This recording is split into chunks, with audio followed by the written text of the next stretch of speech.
Hi folks. Well, here we are, Monday.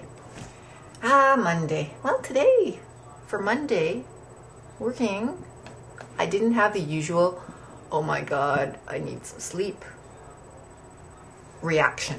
Usually on Monday I feel really tired, but not today. So that's pretty cool. Feeling not tired and not having any coffee to explain that away. So I did my regular teaching, 4 hours, hanging around 3 hours, so 7 hours of being at school. Did a bit of research, did a bit of marking. Both of my classes had presentations today, so I had to watch their presentations. They were all very good, mostly. As I said to the teacher who taught us how to teach pronunciation, they really need some one-on-one pronunciation work, but there's not the money for that. It's only a few students that really need that extra effort put out for them, but there's no way they're going to get it. She said, oh, if they get some private tutoring, yes, maybe, but there's nothing in the budget for that within the curriculum or whatever. But I have at least 2 students that really cannot communicate because of their language. I'm three students that are severely limited by their native tongue, and it's unbelievable. Like I'm standing there going, how much of what they just said did I understand?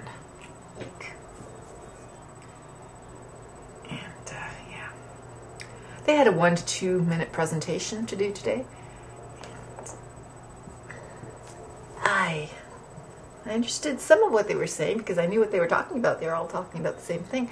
But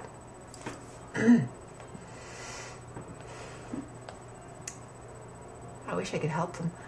I then went back to the office and had a look to see how many times a week they get pronunciation.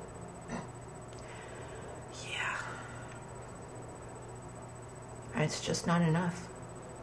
And I'm teaching them listening and speaking, and I thought, oh, maybe I should be doing some pronunciation in there because they're obviously lacking. But I looked, and there's a pronunciation teacher, working with them. I guess there's just no way of hitting the individual students with incredibly individual problems. It's going to take them a long time to get through because, wow, I guess it's Chinese. Certain strains of Chinese just do not lend themselves to speaking English. Pretty sad. I guess I have to check something in the kitchen. I'll be right back. Yep, so I'm back.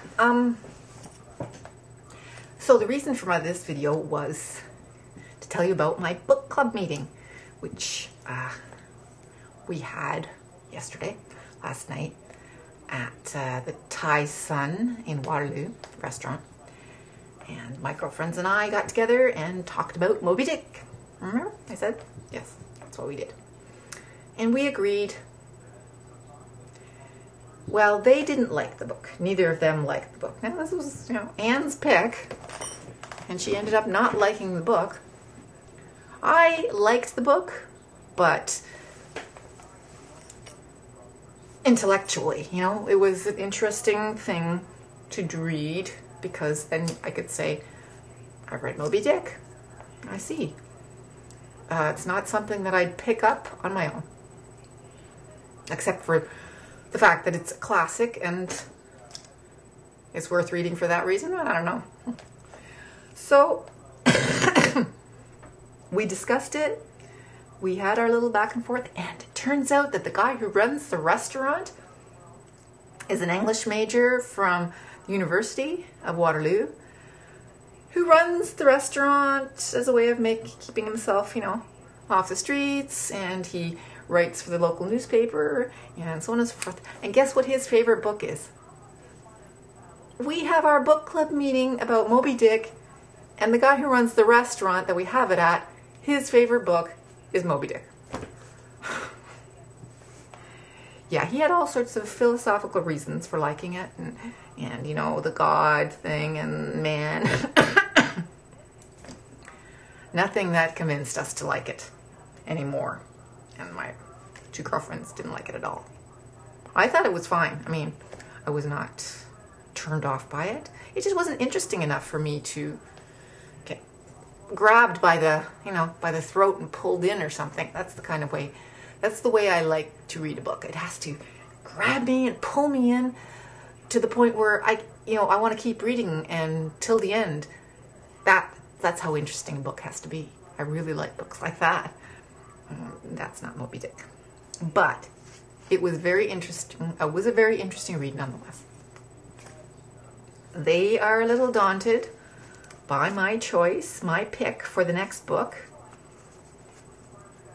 which is As I Lay Dying by Faulkner. I have no idea what it's like. I know the basic idea of the story. My husband wrote all of his theses on Faulkner. Say it properly. Faulkner. So he is, a Faulkner maniac. And he thinks it's very interesting that I've chosen that book. Didn't choose it because of him. I chose it because, I read about it somewhere and this and that. So it will be interesting. We headed out for chapters right after we were done at the restaurant but because we were done at 9:30, nothing was open. On a Sunday, 9:30? No.